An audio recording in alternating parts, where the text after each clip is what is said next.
In Thailand, we have ongoing problems with shoreline erosion. If you just walk down the beach, you'll see a lot of trees where their roots have been pretty much torn loose of the soil and they're just about ready to fall over.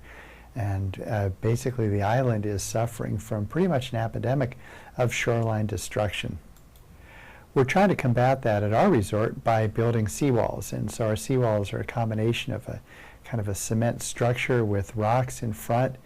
And then to further solidify things on the top of the seawalls, we plant plants that are both salt resistant and quick growing with the hope that they're going to get their roots down and very quickly stabilize the soil. Usually for this we use coconut palms or pandans, and pandans are these large plant, looks kind of like a tropical version of the yucca.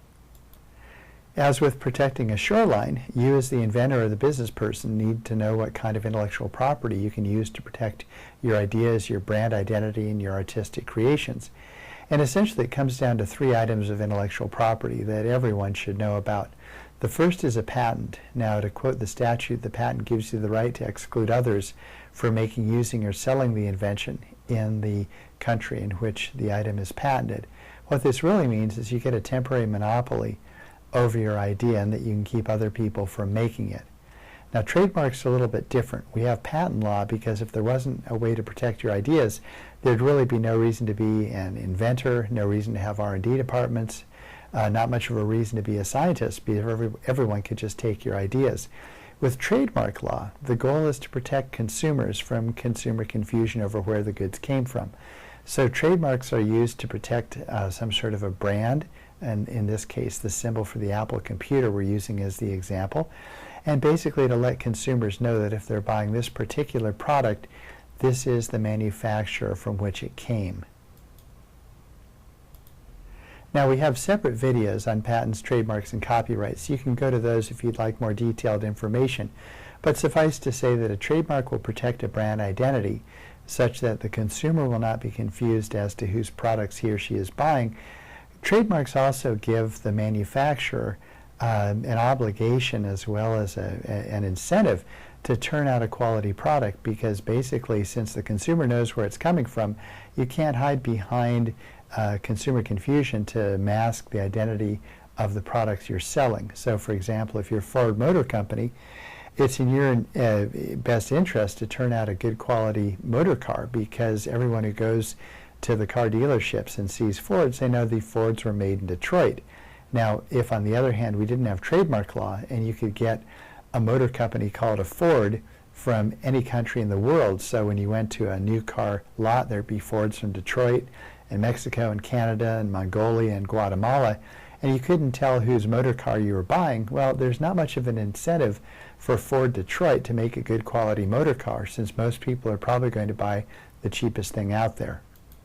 So patents protect the invention, trademarks protect the brand identity or the name of the product, copyrights protect art, and a lot of inventors and small business people, they turn off their ears when they hear copyright because they think, okay, copyright just protects movies and music and photographs and paintings. Well, in its traditional sense, yes, that's what copyright protects. And when you hear about all those lawsuits being filed by the big music companies against the kids who are downloading and allowing other people to download music, as an inventor, one thing you should never forget is that you can protect a number of very important items with copyright. And the first and foremost of this list is your website. Now, your website can be a very important sales tool as well as promoting your products and your inventions out to people who may be interested in either buying them directly or perhaps licensing your technology.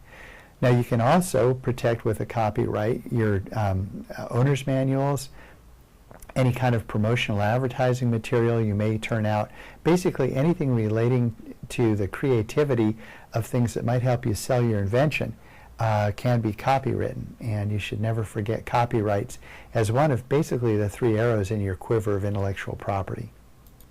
There's also something called a trade secret. Now, a trade secret is something you can't apply for. You don't apply to the Library of Congress or the USPTO or even the Office of Trade Secrets, because there isn't such a thing. And a trade secret, on the other hand, is something that you consider to be so valuable that it will have a lifetime after any patent you got on it would disappear, or perhaps even for something that cannot be patented. So the most famous trade secret is the formula for Coca-Cola and the method by which it's made.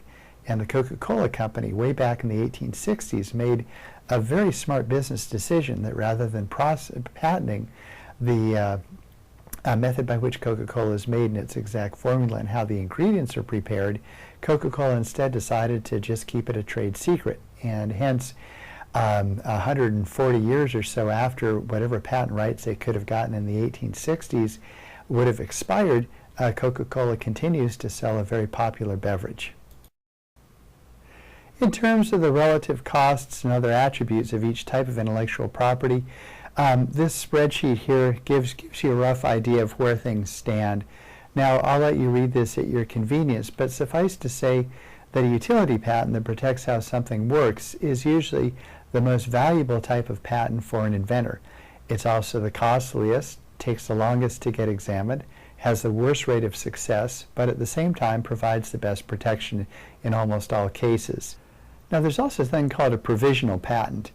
Now, when inventors, especially small and first-time inventors, look at the costs associated with the utility patent, they may say things like, well, I don't want to spend that much money unless I know that I'm going to be able to sell my product. Or perhaps they're saying, you know, I don't really have a final prototype ready to show people how this works. I'm really not even sure how it works yet, so I need some more research time. So for them, the provisional patent is a great way of buying yourself a year of grace period. Now, a provisional patent really isn't an issued patent in that it's not examined. You don't get a patent back from the USPTO. Indeed, it's not even examined until you file a utility patent later on that claims back to have a priority date that is the filing date of the provisional. And you have to have filed that utility patent application within a year of the provisional filing date. But during the year that you are provisionally protected, you can go off, do some R&D, try to improve your invention, maybe seek out investment money, do some test marketing, see if anybody wants to buy your product, maybe even talk to prospective licensees of your product who may be interested in either renting or acquiring through an assignment your intellectual property rights. The other advantage of provisional patents is they don't cost as much as utility patent applications cost to file. And again, you can file these on the very same things you can file for utility protection on, namely devices or products that you buy, substances, and some business methods. There are also design patents. Design patents protect the shape of something as opposed to utility patents that protect the function of something. So as you can see from these facts and figures here, design patents usually take much shorter of a time period to be examined. They're much less expensive, and they're still good for 14 years from the date of issue, so you still have, you know, plenty of years to make money off your invention. Now, of course, the main difference with a design patent is you're only protecting the shape of an item, and as a result, in most cases, it's much easier for a competitor to design around your U.S. design patent than it would be to design around a utility patent. So it's usually harder to get around a utility patent than it is a design patent. As a result, design patents tend to be weaker protection than U.S. utility patents are. Now, you can file for protection with both a design patent and a utility patent if you want. The other design patent we have up here is the European design patent. Now, I put this one on because one thing I really like about the European design patent is it's usually examined and issued within 5 months of when you apply for it. Now, the other nice thing I like about the European design patent is we've never had one denied. So they're pretty much a sure thing, as close to a sure thing as you can get in the world of intellectual property. Now, since patents along with trademarks are good only in the country or countries in which they're granted, a U.S. patent or a U.S. trademark is only going to protect you in the U.S. So the European design patent is a great way to get yourself protected in the European Union and across all the countries that are members of the EU. Trademarks, again, protect the brand name of a product you're making or your company name. They can also be used to protect a slogan or even, in some cases, a color or something else that consumers use to identify your type of goods from those of a competitor. Now, trademarks are very similar to design patents in terms of the overall cost and the fact that they're usually examined within a year or less of when you file for this type of protection. Unlike patents, however, which have a natural expiration date, trademarks can be renewed for up to an infinite number of years. Now, your trademark renewal fees are due at year 5, 9, 19, 29, 39, etc. And fortunately, they're not very much. Usually, you end up paying roughly $100 a year to keep your trademark alive. Copyrights, and again, copyrights are something that every inventor in business should know can protect a website, owner's manuals, packaging materials, anything they use for trade shows. Basically, anything they create that has an artistic content, you can protect with a copyright. Now, copyrights, fortunately for people who are musicians and artists and other things like that, are the least expensive type of intellectual property that you can obtain, and these are handled through the Library of Congress as opposed to patents and trademarks that are handled by the United States Patent and Trademark Office.